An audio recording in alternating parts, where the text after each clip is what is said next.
every time I tell myself that I'm so lucky to be loving you. So lucky to be the one you run to see in the evening when the day is through. I only know. Generally, my early memories musically, growing up, my family, listening to music, surrounded by music, lots of records, lots of television, big variety shows that were on all the time. Sid Caesar's show, Carol Burnett's show, well, that was a little later on. Gary Moore's show, Ed Sullivan's show, all those people. And in my family, the music shows were top-notch. Those were that's where I learned to love Gershwin songs and Irving Berlin songs and singers like Frank Sinatra and Bing Crosby and Louis Armstrong and all of those people who populated those shows. My family, none of them were professional music makers at all, but they were people who loved to listen to music. And so I was surrounded by it. And I just liked to sing. I learned to like to sing. When I was a little kid, I didn't care for singing too much because I remember in classrooms when all the kids are singing, I was the only boy in the class who could carry a tune. And the other boys sort of resented me for it, traitor. But I didn't know how to not carry a tune. I wish I could do that now. It was just an ability to sing, I guess. And so I learned to be more interested in singing because I could do it. And from then on, I guess I just kept my ears open. I had no musical education whatsoever. No, actually, when I was in 5th grade, I took my dad bought me a trumpet, and I took lessons in school. Every Thursday, Mr. Evenson would come to our classroom. I probably went to all the different schools. He came to my school, Calhoun School, on the Lake and Girard in Minneapolis, and gave us band lessons. And that really was my only formal musical education. When my family moved and I went to a different school, junior high school, Anthony Junior High School, the band leader there recognized that I didn't know how to read music, that I'd been faking it just by ear, and he made it a little tougher on me, and I quit. Which is, I wish I hadn't done that now. But no, I never had any singing lessons or choir. I never took music again after that. All through high school, I was never in a high school choir or band ever again. I just didn't want to do it in school anymore, to my detriment. So everything else that I do or that I play poorly is just self-taught, I guess, or maybe somebody showed me a few chords. When I first got into the batch, I was a lead singer in the band, and as the band evolved and the principal songwriters of the band started singing more of their own songs, so what am I supposed to do? They said, well, you're going to be the piano player. I don't know how. Well, get a piano and you'll figure it out. And so I got a little Wurlitzer Classic electric piano, and yeah, I figured out some chords and pumping away at it. So and I'm so glad that I did that because it's been a valuable tool. I'm not a very good player by any stretch of the imagination, but I use it for writing. It helps me to create music, and as long as I don't have to play it in front of people. So that was a good thing. First time I ever did anything professionally, I guess it depends on your definition of what professional means. That somebody gave me a couple of bucks, I suppose. I was in a band in 11th grade called the Griffins. I didn't come up with the name. Not even sure what it means. But somebody came up with the name the Griffins. and I was asked to join. And we played, I can't remember now if it's a VFW or a Scout, or a YMCA facility, but it was on like 35th or 36th and Nicollet Avenue in Minneapolis, Minnesota. And I think the building's still there, I'm not sure. And we played there. And would have been in 1966. And I think they gave us a couple of bucks. So I would imagine that that's the first time I did anything professional. I really think of myself as turning professional in 1968, because the very first time I was ever in a recording studio to perform was 1968. And then later I did a session for the guys whose band I would later join, and the producer gave me $5 for singing backup. So, wow. Every one of those dollars I earned singing, all 5 of them. So I thought, I'm a pro. And after that, it wasn't too long before we were working and started to earn, more decent money, and became a viable band. And that was the band that became The Batch. What kind of a band was Batch, and how did it prepare you for your career? It says here. Well, I'll tell you. I have a high school diploma, Washburn High, class of '67. I have a Bachelor of Science degree from the University of Minnesota. Outside of actually having them, and okay, I did that. I don't know that I ever benefited in life from having them, but the Batch, that was college. That was the real institute of higher learning for me. That was college. That was school. That group. I learned how to be a professional musician and singer through not only through the group itself, but through the associations of people I met through that group. That group is the reason I got into the recording business. It was a good band. I just want to know what kind of band it was. It was a good group. Had the benefit of very, very wonderful songwriters within the group. And Barry Thomas Goldberg and Gary Pollock were and are their names. And they're good singers. Jay Lee, our bass player, with Lane, Gary Lane, our drummer. And it was a real brotherhood. It was a good group, and we had all the little infights that bands have, and all the great moments of togetherness. And it's the same 5 people for 7, 8 years, and I just it was a real learning experience for me. And the band, I suppose you'd sort of describe it musically as a kind of a Beatles out of Buffalo Springfield, out of I don't know how to describe it more than that. If we were playing a dance, we had a certain amount of cover tunes that we did. And if we were playing a concert, we would do all originals. We were able to do that.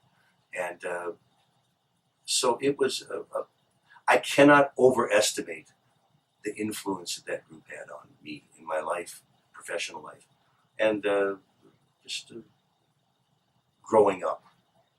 They helped me to grow up, that band. Commercial jingles. Describe the process.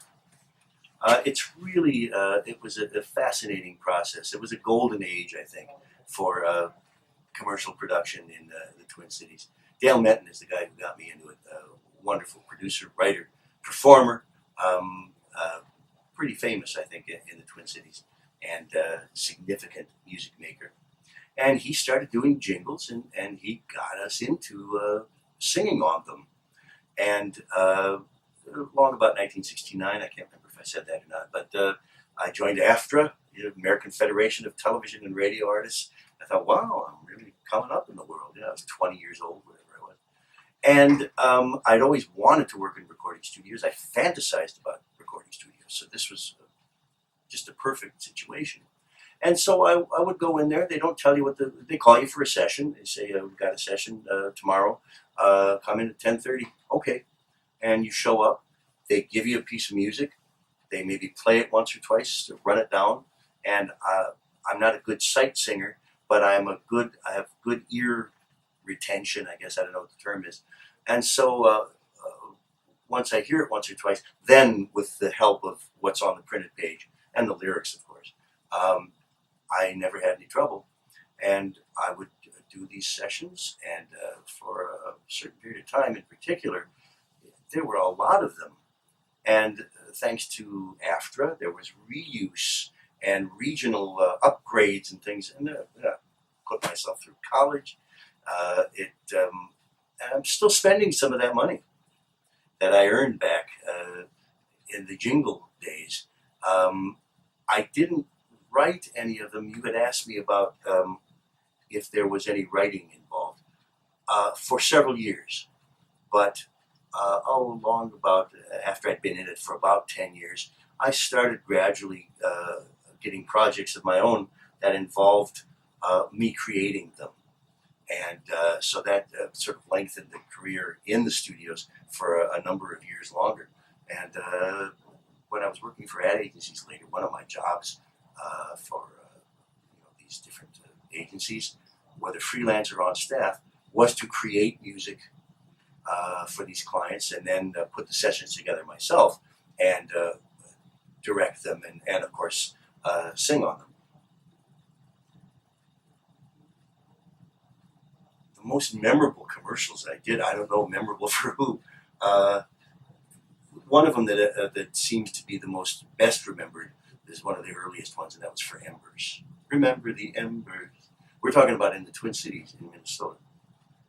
7 days a week, 24 hours a day. Yeah, ran for 15 years, I think. Old Home Foods. So come on, celebrate. Look up and let your spirit show. Old Home and Me. Rick Lepart put that one together. Those are the two that stand out because they ran the longest. Creative Lighting was one I wrote myself. Ran for a long time. Creative Lighting. Da-da-dee-da-dum. I really can't think of any more right now, but when I hear them, then instant recollection comes back. Like just triggers the memories of the session. And I did commercials for Dr. Gama yogurt, and I did over 1,000 of them, and yet I can't remember specific ones right now. But there were sessions, film soundtracks, and industrial films for John Deere and things like that. Just Arctic Cat, on and on. The work has really slacked off for me. I know that the business has changed a lot. The unions aren't as strong. Everybody has a studio in their basement. And the music has changed. Those things have impacted the business when I started, and for for 25 years, it was the same kind of thing. There were 3 or 4 big studios in town. You go in, and there's a union contract, and it was very, very wonderful. And it's not quite the same anymore. It's a little harder to make a living at it around here. But it's easier to get into it because it's the diaspora, if you want to call it that, of studio work. It's just so much more. There's so many different places to record. For instance, you talk about people like Don Shelton of the Hi-Lows, or Bonnie Herman, and people like that who ended up in Chicago. They recorded it every day. One fellow whose last name was Dick Noel. I got a chance to work with him and do some sessions with him. But they worked in Chicago every day. Well, we didn't work every day, but for a number of years, we worked maybe twice a week in sessions. It was wonderful. Nowadays, how do you get your gigs? How are you compensated? I was doing session work for 15, 20 years, I don't know, whatever it was, and thought highly of myself, let's put it that way, as a professional, because I knew how to go into a recording studio and make music. When jazz, pop music of that earlier era, Great American Songbook, let's call it, when that started to become popular again, I thought I should take a swing at this, because I grew up listening to this music and I kind of trained myself singing it. I had done some work with Tom Lieberman and Turan Bay on Prairie Home Companion, doing jazz tunes, and I think I could make some inroads in nightclubs doing these songs, because there's it's popular once again. And so I began to try to get some work. And because of my session work and my radio work on NPR at the time, I had some connections. I knew some people who got me into various clubs. I auditioned more or less by sitting in. Any singer has to sit in at first. And in order to sit in, you have to let people know what you sound like, because any sensible performer in a nightclub knows not to let any jerk sit in who they haven't heard yet, especially some middle-aged guy like me, which I was middle-aged at the time. So I had people who sort of opened the door for me because they knew me from studio work. And I guess I sounded decently enough that I began to get gigs on my own. Compensation, how you get compensation, you do the gig and then you get paid.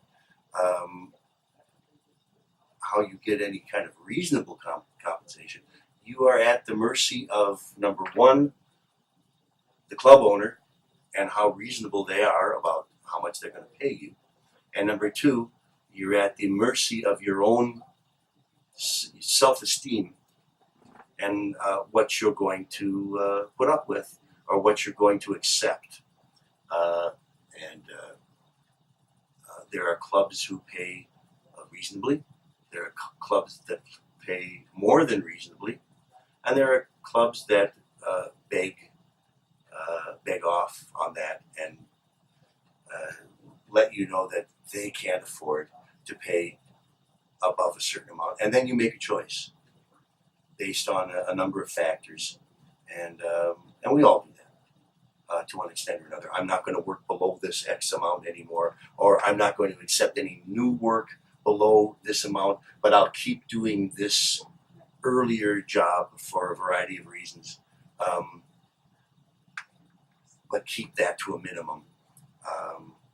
And so there's so many different variables that involve that. It's just down to what's worth it to you and what you need to make in order to pay your accompanist and make it worthwhile. You don't want to pay to play.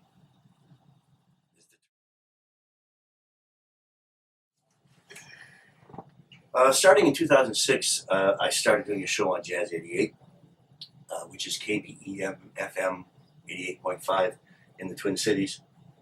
And it's called The Big Shift, The Bing Shift. And it's just a little play on, swing shift. And it's just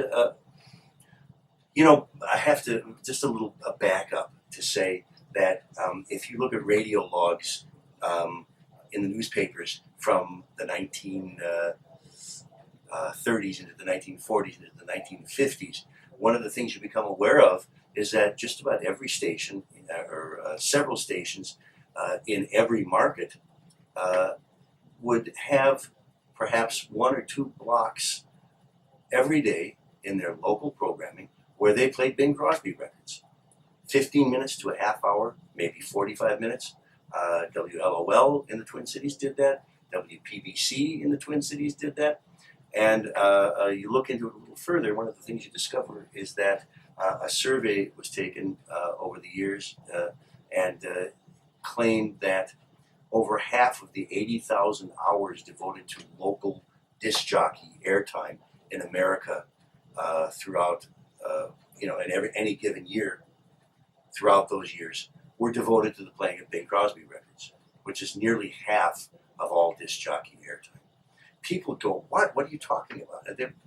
Unless you were around at the time, and precious few folks are anymore,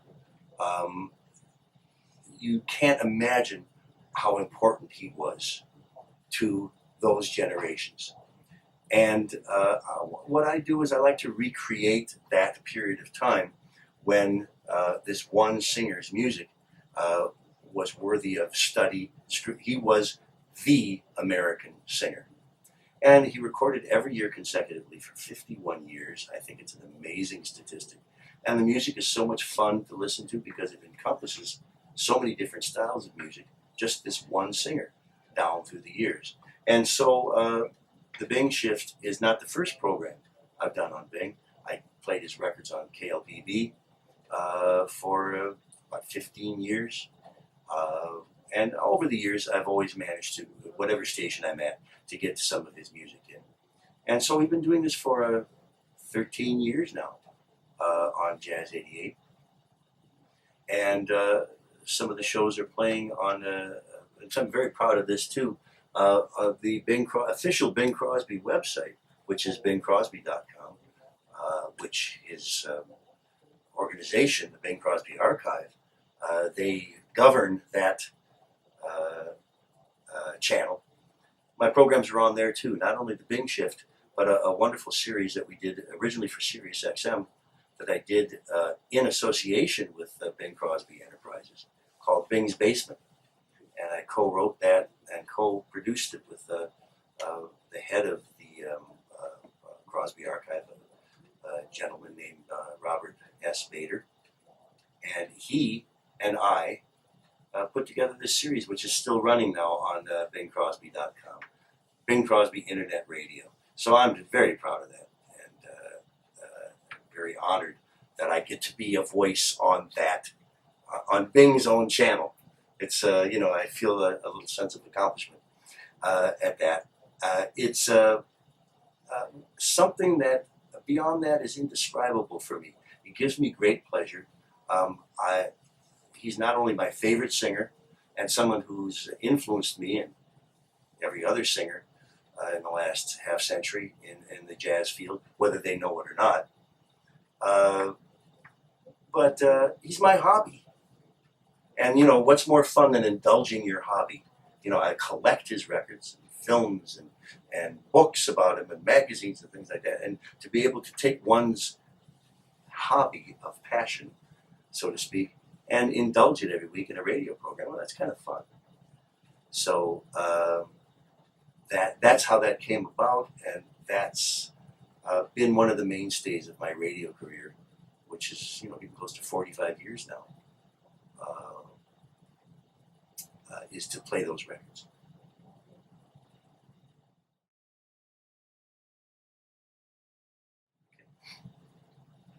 Well, I just hit 70 years old, which I think is kind of fun. I don't.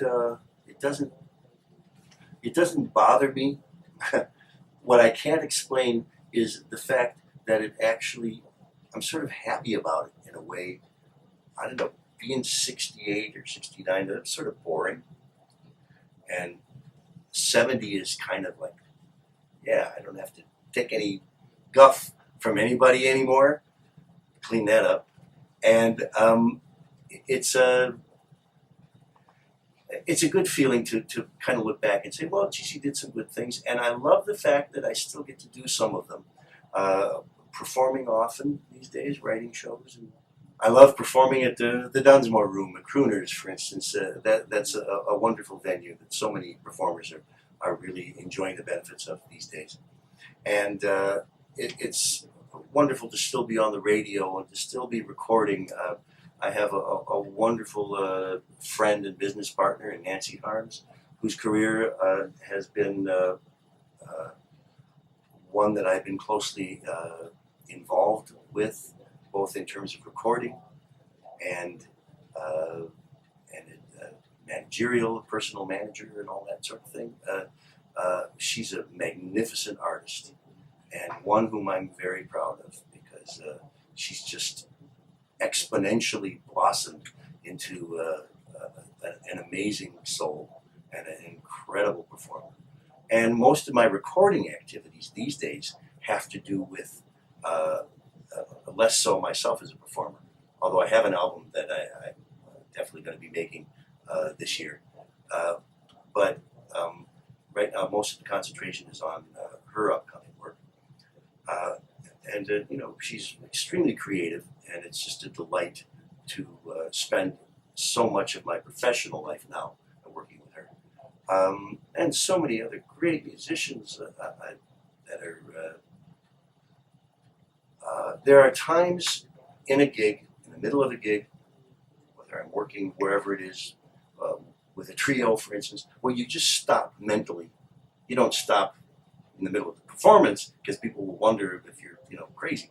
But you take a moment for yourself in the middle of an instrumental or whatever, and you think, I'm a lucky guy to be able to make music with these incredibly skilled people. It just, how did I get here? I'm still not sure. It's a fortuitous bunch of circumstances, meeting the right people at the right time, and there's a lot of negativity too. There's a lot of pounding the floor with your fists and frustration because things aren't going right, and I want out. I don't ever want to deal with this again. I've had those kinds of, it's not all gravy. It's a difficult business, and your ego is regularly smashed into a million pieces on the hardwood floor because it's a hurtful business. I'm at a time where or maybe because that 70 mark, where it's like, well, I made my point, and I'm not going to worry about it anymore. And if people want me, they know where to find me, and I'll just kind of keep it that way. And if they stop wanting me, then I'll sit in a room and I'll play records and I'll archive the stuff I did.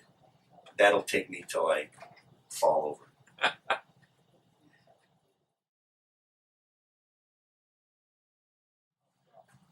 When I look back, I think about so many people who impacted my professional life. Well, first of all, my personal life. I got to thank my wife, Lori, and I got to thank my daughter, Rebecca, because they are literally the reasons that I live. It's not worth living without those two. And my beloved family, my folks, my sister, and her gorgeous family, her kids, my sister Dee Dee. But then professionally, oh my heavens, Steve Longman, Barry Thomas Goldberg, Gary Pollock, Dale Menton, the other guys in the batch, Jay Lee and Whip Lane. Okay, here's some folks. They know what they did. So if they're still alive and they hear this, they know why I'm grateful to them. Herb Pilloffer, Rick Lepart, John McCooley, Dick Driscoll, Marilyn Heltzer, Reed Hagen, Bruce Allard, David Tushin, Tom Lieberman, Robert S. Bader, and currently the folks now that I work with the most often, Rick Carlson, wonderful collaborator, Maud Hickson, my delightful vocal friend and singing partner whenever I get a chance to work with her. And of course, Nancy Harms, who I mentioned before, a great business partner, friend. Peter S. Burke, out California way, our partner in Gazelle Records. And those are the folks that really impacted, not only in music, but in radio. And a few folks in the advertising business who got me involved in that aspect of music making. And so many people, my heavens, just all inspirations, and all without whom, as the saying goes, I have no idea where I would be. And I'm sure there'll be dozens of others that I'll think of, and I'll kick myself for not acknowledging them. But I love them all. Thank you to all those people